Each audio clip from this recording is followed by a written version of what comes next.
Yeah, hello, welcome. Are you having a good time? Yeah. How can you not have a good time here in Miami? It's great to be here. Also for me, being back here, it's great. Most of you know me, Gorden. That means probably I'm too long in the business now as the oldest or longest head of design on duty since 2008 already. It's a long, long time. But yeah, on the other hand, it gives some continuity to the brand. And that's what I would like to share today with you guys, to talk a bit about our brand, talk about how we design and what makes us special in such a special place like Miami here. Iconic.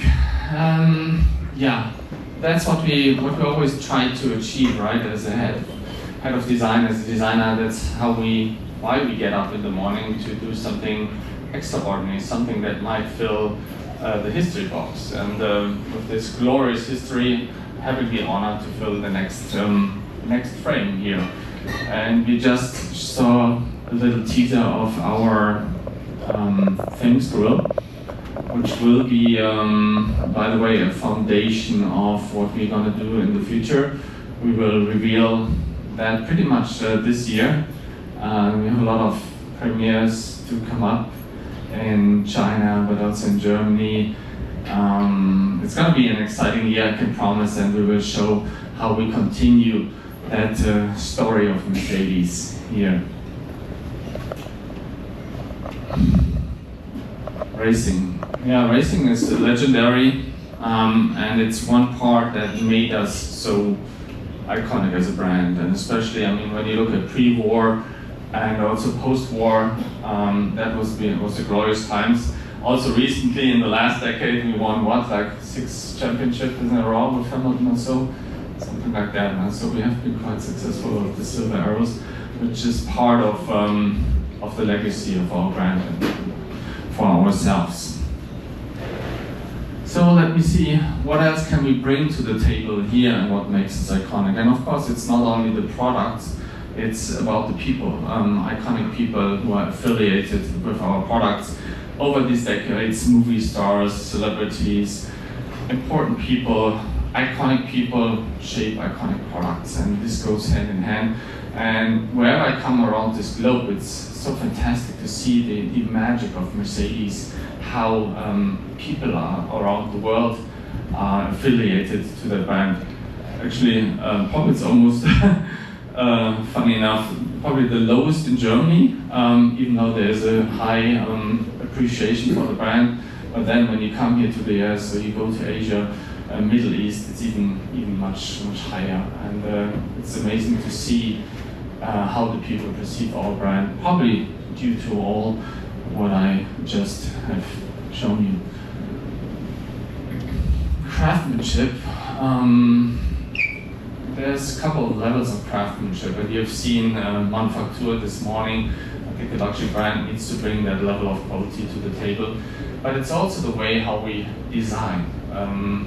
We simply try to do it better and more sophisticated than everybody else, and that has to do with the process, with the tools. For instance, on an exterior, our reference is always a 3D clay model. Clay, that soft material where we play with. So we put a clay model in a big room and we tape it and we scratch it. And that sculpture, then we digitize it, of course, we modify it over all sorts of data, even up to artificial intelligence and stuff like that. But the reference is always that clay model, that sculpture that is there in the room.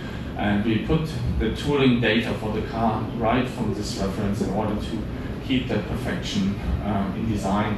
And of course, we go through every detail of design. Designing a car is, just had an interview 2 days ago. It's a bit like the Bauhaus, where all the creative disciplines come together. And the car is the most complex thing to do. We have exterior, which is a sculpture. We have interior, which is kind of interior design, right? Then we have color and trim, which is the fashion aspect. Then we have buttons and switches, which is product design. And then these days, the instrument panel is not there anymore. It's a digital screen. So we gave that surface to the digital world and created a digital organization of digital designers, coders, and again, up to AI, even where you don't draw the thing anymore, you just code it. So that, and you have to play all these aspects of design and play together like an orchestra, and that brings that perfection in there, and that's what we're striving for, and trying to make the difference between us and the rest of the world with that. And that creates, the L word. All that creates the L world. You don't have to call yourself luxury. That's something that simply comes through all what I've shown you.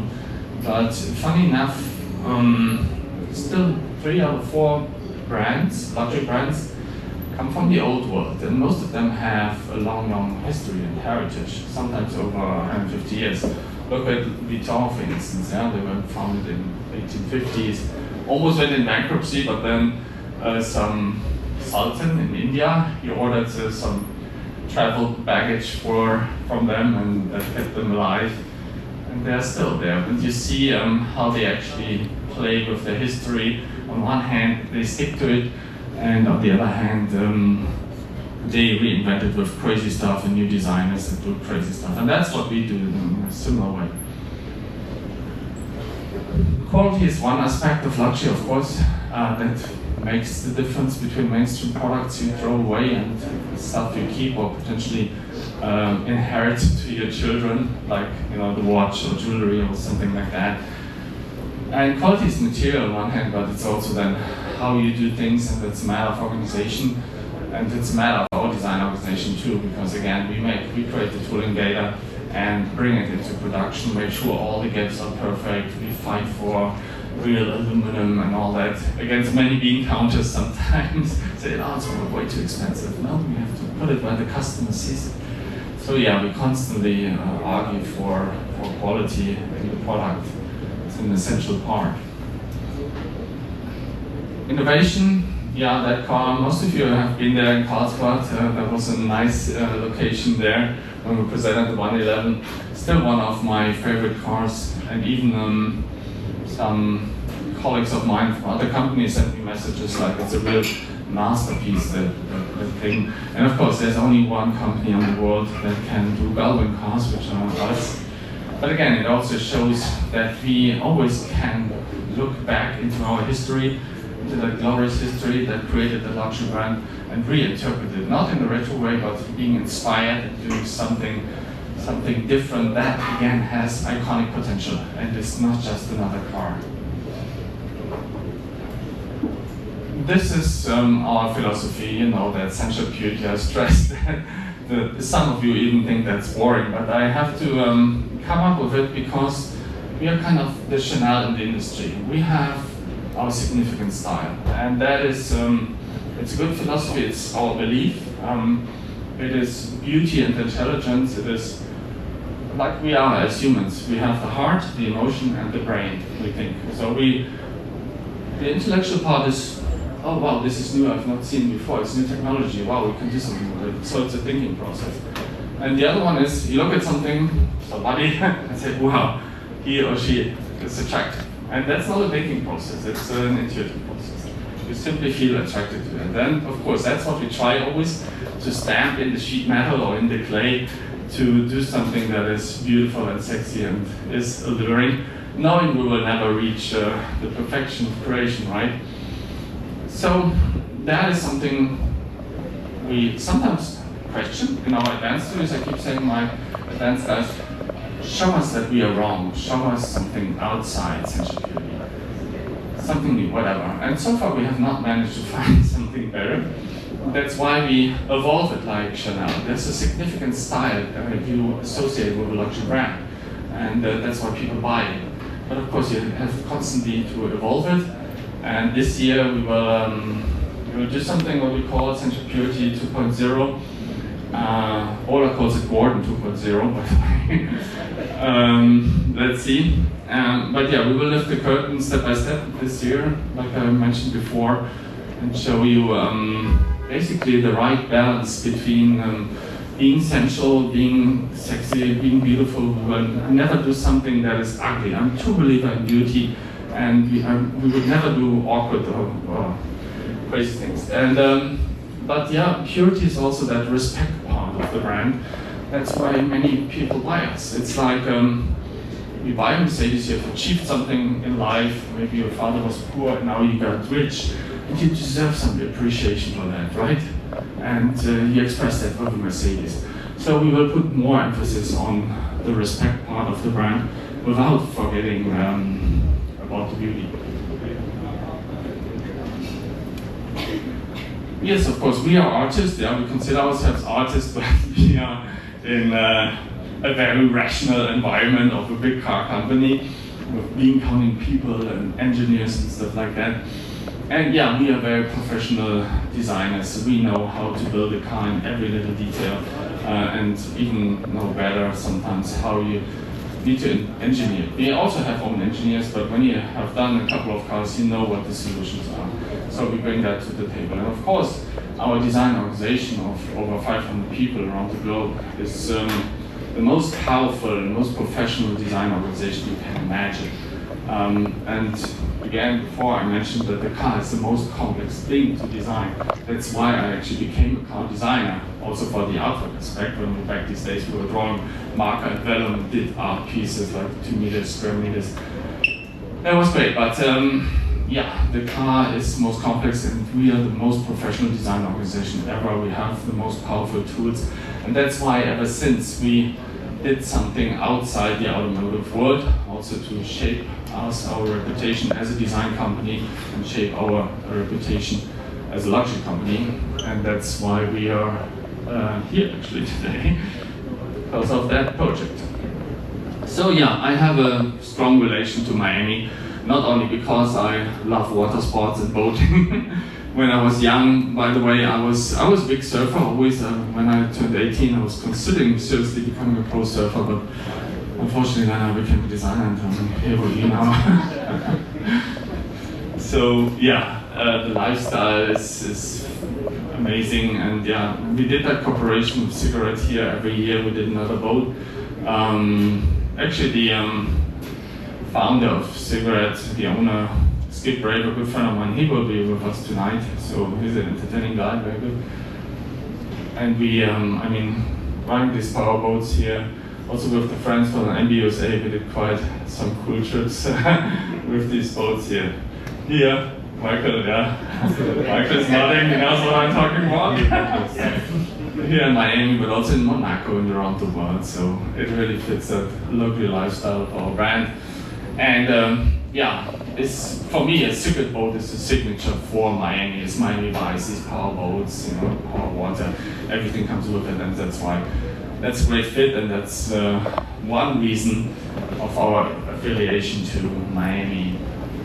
And now, of course, having the opportunity to contribute to that amazing skyline here in Miami, and Miami is, due to everything that happened, we are in the design district here, but whole Miami is so design oriented. Ever since, when you see the old Art Deco buildings here in Miami Beach and stuff, and even more these days, there's so much money in real estate here that there's enough power to do really iconic things, and that we now have the opportunity to contribute with such an amazing landmark here. That's simply an honor and a great opportunity we're bringing in here. So that building is the second we did. Remember 1 year ago we did one in Dubai together with Gorden Group, and that building was more on our hot side, the emotional side. And when we did that, I said to these guys, okay, if we do something with Mercedes, we need to do something outstanding, yeah? Something that sticks out, which is of course difficult in Miami, but maybe even more in Dubai, as there's such spectacular buildings already. So we created something, that building there, that said it has to have a nickname like this cucumber in London, right? So we said it has to be a bullet or a rocket, something that takes up the automotive speed of our design language. And the result you have seen, I think it's very stunning. So for Miami, we wanted to do something completely different. It's more rooted on the blue, on the cool part of our brand, without forgetting the emotion, because it's a very emotional building. But yeah, it's very geometric, almost a bit Bauhaus. And I don't know, somehow the older you get, the more you fell in love with geometry, with the purity of geometry, because it is timeless. When you go in Stuttgart, there's a Bauhaus-Siedlung, and you walk through there, these cubicle buildings, and it's still like they have done it yesterday. Yeah, it's still up to date. It doesn't get old, which is a very important aspect in design, of course, and especially in luxury design, because it's more expensive. You make a wise investment, like you call a watch, and you inherit it to your children. So, and of course, with architecture, the house is there, and it will stay there for quite a while. So it has to be long life. And yeah, we created something that is more geometric, has more structure, looks cool and technological, and of course transfers our language into the architecture. Just a few examples here. Even though it's geometric, you have that flow of lines around the building, and it's really nice. You should experience the VR experience over there in the sales room. I had it today, and it's really impressive. Check it out, and you see how actually the flow goes around the building. There's a certain speed in it, and it kind of accelerates the more you look at it. But then on the other hand, of course, it is very defined and geometric and almost cubical, but with this radiuses, which makes it so modern. And then, of course, the structure is another thing. When you have the main shape, then you go into the structure of the building with this horizontal balconies all around there. And there are some light shots as well, so the whole thing is illuminated. There's light strips in every of these glass panels, and at night it looks amazing. So on third of all, of course, the surfacing into detail. You see how flush we integrate everything. You see the speed of these balconies. That is like an automotive fender here. So but it's defined, you know. We have Sensual beauty is always that definition in the surfaces that makes it so timeless, and we transfer that onto the building. Of course, there's many other aspects, but with regards to time, just share these three. Little detail on the roof. There's a fantastic pool, and we also put little citrus tiles in the pool, and in the main pool there's a racing silver arrow in this mosaic. It's a nice detail, but on top is that star, and the star with this over the day with the sunlight travels over the pool area, which is kind of a nice neat detail. So yeah, very exciting, very cool thing, and the two people involved there, Richard and Michael, they're really experts in real estate. They're really professionals. They know what they're doing, and we also plan on connecting that building on the digital side more into a kind of ecosystem, possibly together with our cars. We have to see how we get that together, but also to make it a holistic digital experience around the building. So with that, I conclude. Thank you very much. It's nice seeing you here. Yeah, very nice. I always enjoy seeing you around the globe again, and I hope you have some fun. We have a good time. Thanks.